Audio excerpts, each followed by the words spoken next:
ሰላም ሰላም ውድ ማንሰራዊያን እንዴት ቆያችሁልን? በዛሬው የተሰሙ ክለባችን የመለከቱ በርከት ያሉ መረጃዎችን መተናል። አብራችሁን ቆዩ። ውድ ቤተሰቦች እንደተለመደው ለአዲሱ የዩቲዩብ ቻናል አዲስ ከሆናችሁ ቻናሉን ሰብስክራይብ በማድረግ ቤተሰብ ሆነ ሁለቱ መረጃዎች አለፍን። አብራችሁን ቆዩ። ማንቸስተር ኤቭኒንግ ኒውስ ባወጣው ዘገባ መሰረት ማንቸስተር ዩናይትድ እንደ ሉዊስ ኤንሪኬ ወይም ቶማስ ቱሄል ያለ ትልቅ አሰልጣኝ ማምጣት ካልቻለ ማይክል ካሪክ እንደሚቆይ እርግጠኛ ናቸው። ቀድሞውንም ካሪክ ተመጣጣኝ ዋጋና የደጋፊዎች ተቀባይነት አለው። ካሪክ አሁን የሚያስፈልገው የደ ቻምፒየንስ ሊግ መግባት ብቻ፣ ይህንን ካሳካ ለስራው ቀላል ምርጫ እሱ ነው ሲል ማንቸስተር ኤቭኒንግ ኒውስ ዘግቦታል። ሪያል ማድሪዶች ጥሩ ዋጋ ቀረበላቸው። በዚህ ክረምት የክለባችን ኢላማኑ ኤድዋርዶ ካማቪንጋን መሸጥ ይፈልጋሉ። ሌሎች የፕሪሚየር ሊግ ክለቦች አሁን ላይ ፈረንሳዩን አማካይ ለማስፈር ይፈልጋሉ ሲል ፋብሪዚዮ ሮማኖ ዘግቦታል። ሳሚ ሞክቤል ባወጣው ዘገባ መሰረት በአሁን ጊዜ አርሰናል ለሜልስ ዌስ ስኬል የሚቀርቡ ጥያቄዎችን ያዳምጣሉ። የአካባቢ ተጫዋቹ በሂሳባቸው ውስጥ ንጹህ ትርፍ ተብሎ ሊቆጠር ስለሚችል የስኬሊ ዝውውር የገንዘብ ድጋፍ ይሰጣቸዋል። ስለሆነም አርሰናሎች አሁን ለተጫዋቹን ለመሸጥ ፍላጎት አላቸው ብለዋል። በካርሎስ ባሌባ ወኪልና በማንቸስተር መካከል የተደረጉ ውይይቶች በጣም ጥሩ ሆኗል። ወጣቱ የብራይተን አማካይ ተጫዋች ወደ ኦልድ ትራፎርድ ለመዘዋወር ጓጉቷል። ብራይተኖች በመንገዱ ላይ እንቅፋት እንደሚሆን አይጠበቅም። የሚጠይቀው ዋጋ ካለፈው ክረምት የበለጠ ምክንያታዊ መሆን አለበት። ዩናይትድ ልክ እንደ ማቲያስ ኩኛም ፈጣን ስምምነት ማድረግ ይፈልጋል ሲል ትራንስፈር ታይም ዘግቦታል። ፒኤስጂዎች በክረምት የዝውውር መስኮት ብሩኖ ፈርናንዴዝን ለማስፈረም በጣም ፍላጎት አላቸው። መናሉ ያሰትና ለፈርናንዴዝ አንድ ነገር ለማቅረብ ዝግጁ ናቸው ሲል ካውት ኦፍ ሳይድ ዘግቦታል። ቲም ቶልክ ባወጣው ዘገባ መሰረት ማንቸስተር ለኢንተር ሚላኑ የሁለገብ ተከላካይ ዴንዘል ዱምፍሪስ ዝውውር ከተዘጋጁ 4 ፕሪሚየር ሊግ ክለቦች መካከል አንዱ የ25 ሚሊዮን ዩሮ የመልቀቂያ ውል እንዳለውም ታውቋል። ኮቢ ማይኖ አዲሱ ለመፈረም ከጫፍ ደርሶ ለፊት የማይነካ ተጫዋች ተደርጎ ሚታይል። ካፒቴን ብሩኖ ፈርናንዴዝ ማቲያስ ፈርናንዴዝ የረጅም ጊዜ ተተኪ ሊሆን እንደሚችል ቢመክርም ከማንቸስተር የሚጠብቅ ፉክክር አለባቸውም ተብሏል። ዩናይትዶች ኤሊዮት አንደርሰን አማዱ ኦናናንም በዝርዝራቸው ውስጥ አካተውታል ተብለዋል። ኒውካስትሎች ወደ አውሮፓ ውድድር መመለስ ካልቻሉ ተያዥ የገንዘብ ጥቅማጥቅሞችን ካጡ 2026/27 ውድድር ዘመን ቡድናቸውን ለማጠናከር ቢያንስ አንድ ወይም ምናልባት 2 ውድ ንብረቶቻቸውን ለመሸጥ እንደሚፈልጉ ተነግሯል። ከምርቶች መካከል ሳንድሮ ቶናሌ፣ አንቶኒ ጎርደን፣ ቡርኖ ጉማሬሽ እና ቲኖ ሊቭራሜንቶ ይገኛል። ተጫዋቾች ቀድሞውኑ የፕሪሚየር ሊግ ክለቦች ፍላጎትን እየሳቡ ነው ሲል ሳሚ ሞክቤል በቢሲ ስፖርት ላይ ዘግቦታል። ማንቸስተር ዩናይትድ ለኤሊዮት አንደርሰን አማራጭ ሆኖ የሚችል የአስቶን ቪላውን አማካይ አማዱ ኦናናን መመልከት ጀምሯል ተብሏል። ሪያን ጊግስ ስለ ግብ ጠባቂው ሴኔ ላሜንስ ማንም አያወራም ብሏል። ብዙውን ጊዜ ምርጥ ግብ ጠባቂ ስለነሱ አይነገርም፣ ስህተት ሲሰሩ ብቻ ነው የሚወራው። ስራቸውን ብቻ ይቀጥላሉ። ይህ ግብ ጠባቂ ለአመታት እዚያ የቆየ ይመስላል። ሊሰጠው የሚችለው ትልቁ ነገር ምስጋና ብቻ ነው ብሏል። ማንቸስተር ዩናይትድ ቺዶ ኦቢን በዚህ ክረምት በውሰት እንደሚለቅ ይጠበቃል። ወደ አውሮፓ ክለብ መዘዋወር በእድገት ውስጥ እንደ ምርጥ ቀጣይ እርምጃ ይቆጠራል። ምንም እንኳን አመቃቀም ቢኖርም የ18 ዓመቶች እስካሁን በተከታታይ የመጀመሪያ ቡድን ሚና ዝግጁ እንደሆነ አይቆጠርም። የውድድር ዘመኑ ከዋናው ቡድን ውጭ መቆየቱ እድገቱን ሊያፋጥ ይችላል ተብሏል። ቻምፒዮንሺፕ ከፍተኛ ደረጃ የሰጣቸው ወጣቶች በውሰት የሚሄዱበት ቦታ፣ ነገር ግን ኦቢ በዓለም ላይ ካሉት በጣም አካላዊ ፍላጎት በሚፈልጉ ሊጎች በአንዱ ለመጫወት ዝግጁ አይመስልም። እንደ ኤርዲቪዚ ላሉ አካላዊ ፍላጎት ሌላቸው ክለቦች ሊላክ ይችላል ሲል ማንቸስተር ኢቭኒንግ ኒውስ ዘግቦታል። ለክለባችን እጅጉን ቅርብ የሆነው ቤን ጃኮብስ በክለባችን ዙሪያ አሁናዊ እውነተኛ መረጃዎች ነው ይዞ ወጥቷል። ቤን ጃኮብስ ማንቸስተር አሁን ሞርጋን ሮጀርስ የተከታተለው በማይክል ካሪክ እና በጄሰን ዊልኮክስ ይደነቃል። ሞርጋን ሮጀርስ በዚህ ክረምት ከአስቶን ቪላ ሊለቅ ይችላል። ምንም እንኳን ለቻምፒየንስ ሊግ ብቁ ቢሆንም ብሏል። ከመጋረጃ በስተጀርባ ዩናይትዶች ነገሮችን ለመሸፈን መሞከር ስለሚፈልጉ በሚዲያ ላይ ያልተነገረ ብዙ ነገር አለ ሲል ቤን ጃኮብስ ተናግሯል። ስለ አሰልጣኝ ቅጥር የጠየቀው ቤን ጃኮብስ ዩናይትድ ማድረግ የሚፈልገው የመጨረሻው ነገር ለእኔ ምክንያትና ብልህነት ነው። በጣም ይፋዊ ሂደት ማስኬድ ሲሆን የግለስ መማይም ኤራ ኦንላይን ቃለመጠይቅ እያደረጉ ወይም ከሉዊስ ኤንሪኬ ጋር መገናኘት ነው። ምክንያቱም ያ ለማይክል ካሪክም ተስፋ ሊያስኮ ይችላል። ከሌሎች እጩዎች ጋር ውይይቶች አይደረጉም ማለት አይደለም ብለዋል።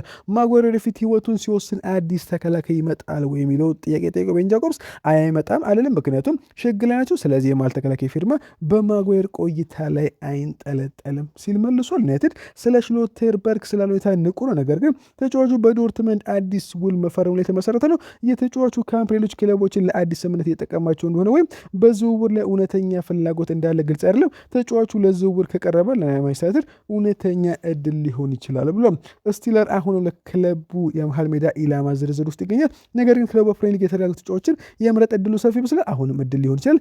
ስቱትጋርት ተጫዋቹ የመልቀቂያ አንቀጽ የመሻር አማራጭ እንዳለው እንዳንረሳም ብሎ ማንቸስተር ዩናይትድ አንደርሰን ማግኘት እንደማይችልና ለሳንድሮ ቶናሊ ትልቅ ጥያቄ ማቅረብ እንደማይፈልግ በትክክል ከተረዳን ባሌባ በድንገት በሚያዝያ ወር መጨረሻ ወይም በግንቦት መጀመሪያ ላይ እንደ ትልቅ ኢላማ ሆኖ ይችላል። ማንቸስተር ዩናይትድ ባለፈው ክረምት ባሌባን ይፈልግ ነበር። አሁን ላይ ፍላጎታቸው 50-50 ሆኗል። ክለቡ የተጫዋቹን ጉልበትን ከማይኖ ጋር ያለውን እምቅ ጥምረት ይናፍቃል። ነገር ግን በአሁን ጊዜ ምንም ዋጋ አልወጣለትም ሲል ይናገራል። ቤን ጃኮብስ በመሃል ሜዳ ላይ ሞሽ ጠይቆ እንዲህ ሲል ይመልሳል። ቶናሊ ውድ ነው። ኤሊዮት አንደርሰን ከቶናሊ ቀድማል። አዳም ዋርተን ከኮቢ ማይኖ ጋር በጣም ተመሳሳይ ነው። በዌስትሃም እንደ ማቲያስ ፈርናንዴዝ ያለ ተጫዋች በእርግጠኝነት እየተፈለገ ነው ብሎ ቀደም ሲል ሩበን ኔቬስን ተመልክቷል። ነገር ግን የአጭር ጊዜ እድል ሰጭነት ነበር። ስለዚህ በዝርዝር ውስጥ የለም። በጆዋ ጎሜዝ ላይ በጥር ወርም በግልጽነት ወይተን ስለ ብሩኖ ጉማሬሽ የጠየቀው ቤን ጃኮብስ እድሜው ከተጫዋቹ ጋር የሚጋጭ አንድ ነገር ነው። ከዚያ በተጨማሪ የኒውካስትል ዋጋ አሁንም በጣም ከፍተኛ ነው ብለም ዩናይትድ ከብሩኖ ጉማሬሽ ካምፕ ጋር ስብሰባ አድርጓል። ነገር ግን እዚያ ውድድር ላይ እንደሚሳተፈው የሚጠቁሙ አስተያየቶች ረገድ ሌላ ምንም ነገር አላመጣም። ቶናሊ የሚመስል ነገር አይደለም። ቶናሊ ከኤሊዮት አንደርሰን ትንሽ በእድሜ ይበልጣል። በገንዘብ ጉዳይ ዝቅተኛ ዋጋ እንዳለው ይታያል። በማንቸስተር ሲቲ ወይም በማንቸስተር እና በኖቲንግሃም ፎረስት መካከል በኤሊዮት አንደርሰን ጉዳይ ላይ የክለብ ድርድር አልተደረገም። ሁለቱም ክለቦች ዋጋ ጭማሪ ቢከሰት ከዓለም ዋንጫው ፊት ስምምነቱን ማጠናቀቅ ይፈልጋሉ።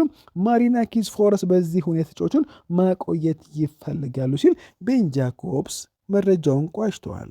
ሞርጋን ሮጀርስ በዚህ ክረምት የዝውውር መስኮት በክለባችን አርሰናል፣ ቼልሲ እና በፓሪስ ሰንት ጀርሜን ተፈለገ ነው። ወደ 100 ሚሊዮን ፓውንድ የሚጠጋ ዋጋ አለው። ሮጀርስ የፕሪሚየር ሊጉን በጣም ተፈላጊ ተጫዋች ነው የሚጠበቃል። አራቱም ክለቦች ሮጀርስን ለመግዛት ወቅቷል። ዋጋ ወደ 100 ሚሊዮን ፓውንድ ይጠጋል።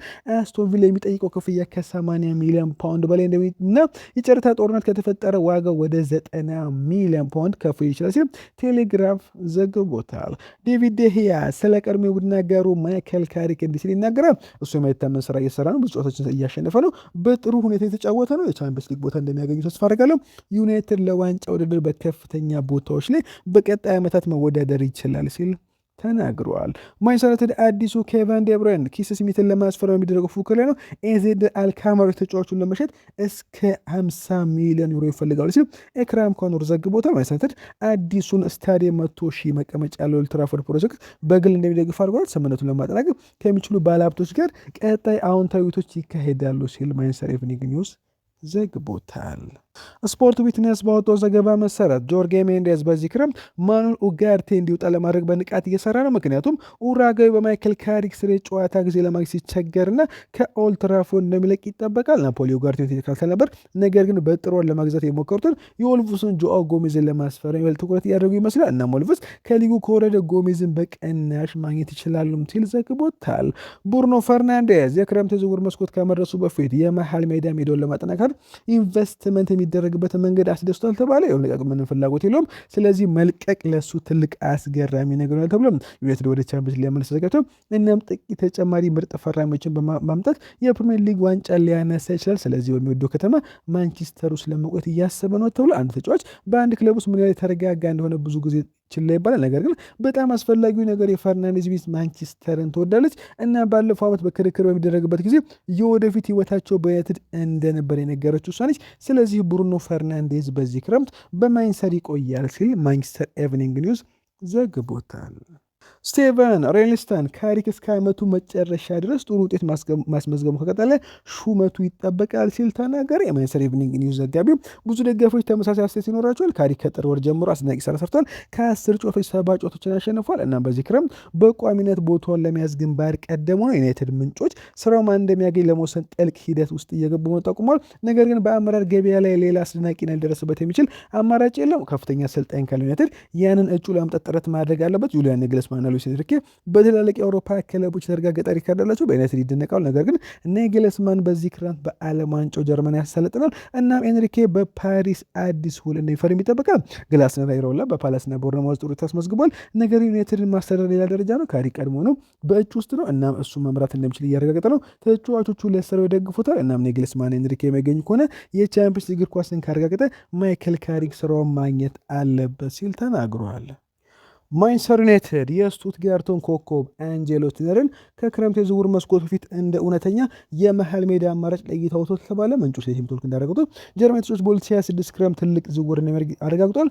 ስቲለር ለማንቸስተር የቅጥር ቡድን እንግዳ አይደለም። የአምስት ዓመት ተጫዋች ለረጅም ጊዜ በራዳራቸው ላይ ቆይቷል። በጥር 2025 ከስቱትጋርት ጋር ኮንትራት ከመፈረሙ በፊት በክለቦች በጉት ይጠበቅ ነበር። አሁን በክረምት ዝውውር የመልቀቅ ዕድሉ እየጨመረ መምጣቱ ዩናይትድ እንደገና ወደ ዝውውሩ ተቀላቅሏል ተብሏል። የጀርመን ምንጮች እንደሚያሳዩት ስቱትጋርት ለመሸጥ ክፍት ነው። የመጀመሪያ ግምት ወደ 50 ሚሊዮን ፓውንድ አካባቢ ነው። ሆኖም ምንጮች ባነሰ ዋጋ ሊገኝ እንደሚችል ጠቁሟል። ስቲለር በ2005 ከጀርመኑ ቡድን ለመልቀቅ ፈቃደኛ ሰውን በመቅረት የጁሊያን ናግልስማን የዓለም ዋንጫ እቅዶች ውስጥ ቦታውን ለማስጠበቅ መርጧል። ይህ ውሳኔ ፍሬያማ ይመስላል። አማካዮቹ አሁን ለምርጫ በጡረታ ይገኛል ተብሏል። ይህ ግን በትክክለኛ መንገድ ላይ ያለ ካምፑ ቀጣይ እርምጃዎችን ማሳስ ጀምሯል። ዩናይትድ በውይይቱ ላይ በጥብቅ ተመልሷል ተብሎ የዩናይትድ ቅጥር ኃላፊ ክሪስቶፈር ፊቬል የተጫዋቹ ጠንካራ አድናቂ ነው ይታመናል። እናም ስለ ስቲለር ሰፊ እውቀት አለው። ይህም ዩናይትድ ለዋና የማህል ሜዳ ማሻሻያ ሲዘጋጅ ተፈጥሯዊ እጩ ያደርገዋል ተብሎ ቀደም ሲል እንደተገለጸው ዩናይትድ በዚህ ክረምት ሁለት የመሃል ሜዳ ተተኪዎች ኢላማ ያደረገ ነው። ካዜሚሮን የሚልክ ይጠበቃል። ማኑኤል ኡጋርቴ ሊለቅ ይችላል። ይህም ከፍተኛ ክፍተቶችን እንዲሞላ ያደርጋል ተብሏል። በርካታ ስሞች አሁኑ ግምት ውስጥ ይገባሉ። ካርሎስ ባሌባ፣ አዳም ዋርታ፣ ኤሊዮት አንደርሰን በስፋት ክትትል ይደረግባቸዋል። እንደ ወልቭስ ጆዋ ጎሜዝ እና የበርንማውዙ ዲዮታይል አራምስና አሌክስ ስኮት ያሉ ተጫዋቾችም ከተገመገሙት መካከል ናቸው ተብሏል። ዩናይትድ በመላው አውሮፓ መረባቸውን እየጣሉ እና ስቲለር በተለይም ጠንካራ አማራጭ ሆኖ ብቅ ያለ ሲሆን በዚህ ሁኔታ ላይ ዩናይትድ ቀዳሚ ምርጫው ተብሎ ታስቧል። ሊቨርፑል ረጅም ጊዜ አድናቂዎች ናቸው። ኒውካስል ዩናይትድም ደግሞ ጓጉተዋል ተብሎም ይገምታል። የሳንድሮ ቶናሊ የወደፊት ዕጣ ፈንታን በተመለከተ እርግጠኛ ባለመሆናቸው አሁን ላይ ስቲለር የተመለከቱት ነው ተብሏል። ብዙ ክለቦች የተመለከቱ ሲሆን ስቱትጋርት ለሽያጭ ክፍት መሆናቸውን ወሳኝ ነው። ስቲለር በገበያው ላይ ካሉት በጣም አስደሳች የመሃል ሜዳ ስሞች አንዱ ሲሆን በማንቸስተር እይታ ውስጥ ጠንካራ ተጫዋች ለመሆን አሁን ላይ ዝግጁም ነው ተብለዋል። ማንቸስተር ዩናይትዶች የክሪስታል ፓላሱን ኮከብ አዳም ዋርተንን ሊያስፈርሙ ይችላል ሲባል ፋብሪዚዮ ሮማኖ ደግሞ ማንቸስተር ሲቲ ለኤሊዮት አንደርሰን ዝውውር ስምምነት ላይ መድረሱ ከእውነት የራቀ ነው አለ። የኖቲንግሃም ፎረስቱ ኮከብ አንደርሰን በዚህ ክረምት የመሃል ሜዳ ማሻሻያ እቅድ ሲያወጡ የማንቸስተር ዋና ኢላማ ነው። ማንቸስተር ዩናይትድ ከካዜሚሮና ከማኑኤል ኡጋርቴ ጋር እንደሚለያይ ሲጠበቅ ሁለት አዳዲስ የመሃል ሜዳ ተጫዋቾች ይፈልጋል። አንደርሰን ዩናይትድ ቁጥር አንድ ምርጫ ቢሆንም ዩናይትድ ዋርተንን፣ ሳንድሮ ቶኔል፣ ካርሎስ ባሌባ እና ቡርኖ ጉማሬሽን እንደ ኢላማ ይዟቸዋል ተብሎ ቶክ ስፖርት እንደዘገበው እንደ አንደርሰንና ዋርተን ባሉ ተጫዋች ላይ ፍላጎት እንዳለ ቢወራወር ዩናይትድ የመሃል ሜዳ ፍላጎት ላይ ወቅታዊ መረጃ ቀርቧል። አንደርሰን ዩናይትድ እና የሲቲ ዋና ኢላማ ነው ይነገራል። ሁለቱም ክለቦች ከተጫዋቹ ቡድን ጋር ውይይት አድርጓል። ፎረስት 100 ሚሊዮን ፓውንድ የተገመተውን አንደርሰንም በተመለከተ ምንም አይነት መደበኛ ጥያቄ እስካሁን አልተቀበለም። ነገር ግን ከዓለም ዋንጫ በፊት ጥያቄዎችን ለመቀበል ዝግጁ ናቸው ተብሎ ዩናይትድ ዋርተንን ቢያደንቅም ዋርተን ግን ከኮቢ ማኑ ጋር በጣም ተመሳሳይ እንደሆነ ይሰማቸዋል። የ70 ሚሊዮን ፓውንድ ዝውውርን ከማድረግ ለአንደርሰን ቅድሚያ ይሰጣሉ ተብሏል። ኤኒዮስ አንደርሰን ከቶና የተሻለ ዋጋ ያለው እንደሆነ ይሰማቸዋል። የማንቸስተር ኢቭኒንግ ኒውስ ዘገባ በቅርቡ ሲቲ ለአንደርሰን የሚደረገውን ውድድር ለማሸነፍ የ65 ሚሊዮን ፓውንድ ጥያቄ ለማቅረብ ዝግጁ ነው ብሎ ነበር። ነገር ግን ሮማኖ በዩቲዩብ ቻናል ላይ እንዲህ ሲል ይናገራል። ማንቸስተር ሲቲ በዚህ ስምምነት ላይ በጣም በቁም ነገር እየሰራ ነው። ከተጫዋቹ ካምፕ ጋር እየተነጋገሩ ነው። ነገር ግን ስምምነት ተከናወነ የሚለውን በተመለከተ አሁንም ከማንኛውም ክለብ ጋር ምንም የተደረገው የተወሰነ ነገር የለም። በክፍያም ቢሆን በማንቸስተር ሲቲና በኖቲንግሃም ፎረስት መካከል አክብሮት ስላለ ምንም ነገር እስካሁን አልተካሄደም። የምትሰሙት ዋጋ የተጫዋቹ እውነተኛ ዋጋ እንደሚሆን ዋስትና አይሰጥም። የኖቲንግሃም ፎረስትና የማሪና ኪስ ቤተሰብ ለማንቸስተር ሲቲና ሌሎች ፍላጎት ላላቸው ክለቦች የሚነገሩት ነገር የተመሰረተ ነው። ማንቸስተር ሲቲ በዚህ ጉዳይ ለወራት ሲሰራ ቆይቷል። ማንቸስተር ዩናይትድ ለሁኔታው ትኩረት ሰጥቷል። ማንቸስተር ዩናይትድ በውይይቱ ውስጥ ለመሆን መሞከር ይፈልጋል ብሏል። ረቡዕ ዕለት ለአንደርሰን ምንም ስምምነት እንዳልተደረገ አረጋግጠናል። ምክንያቱም ፎረስት፣ ዩናይትድ እና ሲቲ ወደ ጨረታ ጦርነት እንዲገቡ አሁንም ይፈልጋሉ ሲል ፋብሪዚዮ ሮማኖ ተናግረዋል። ውድ ቤተሰቦች ለዛሬ በሩ ቆይታ በዚያ በቃ። መልካም ቀን። ቻናሉን ሰብስክራይብ ማድረግ አይረሳ።